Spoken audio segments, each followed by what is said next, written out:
carved the territory, ran on grievance, on the improvised authority of whoever was loudest on whatever morning.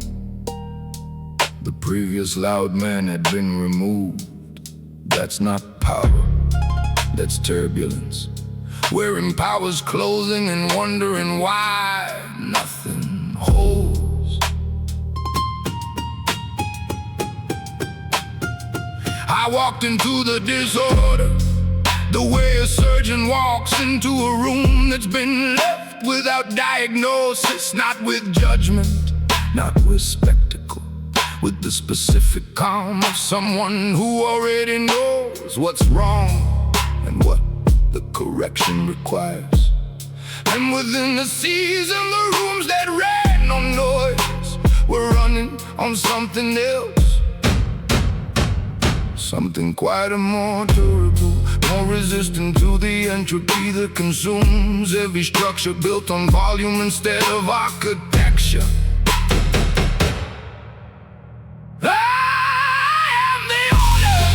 Not the order they legislated, not the order they inherited from men who inherited it, from men who held it through spectacle and fear and the temporary compliance of the intimidated. I am the order that emerges when a man who understands the cost of disorder decides it ends here with him in this room on this bed.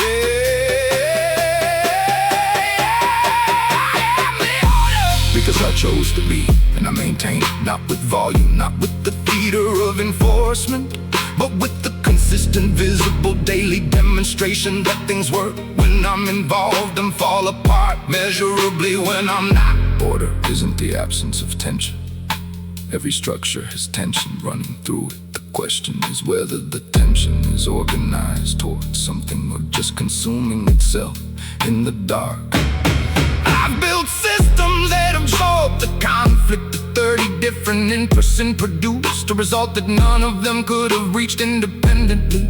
Not because I suppressed the conflict, because I understood that conflict is just unresolved negotiation. And negotiation is just interests looking for an architecture to resolve them in. I provided the architecture, that's what order actually is at its highest expression.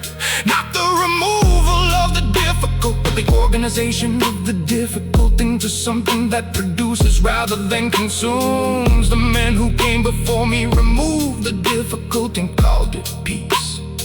What they produced was vacancy, and vacancy always fills with something worse than what was removed. I wanna be honest about what it cost to be the order in a world that defaults to entropy. It cost your sleep in the permanent sense, not insomnia, but the understanding that you are the load-bearing wall, and load-bearing walls don't get days off.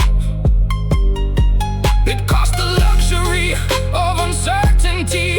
The men around me can't afford to not know what comes next. I cannot afford that particular freedom, because what comes next is something I am partially responsible for determining, and the determining never stops, never pauses for the personal season, never waits for the man inside the order to be ready. It just requires and requires and requires, and you meet it, or the order you built starts showing the cracks of the man who built it. So when you see me in the room, and the room is functioning, and the men are aligned, and the conflict is productive instead of corrosive, know that what you're seeing isn't natural, isn't ambient, isn't the default state of the room left to itself.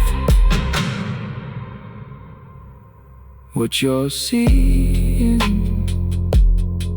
is the result of one man choosing every single morning to be the principle that everything else organizes around. Not because he was born to be the center, not because the center was given to him, but because he looked at the disorder and found it unacceptable, and decided that if no one else was going to impose the order,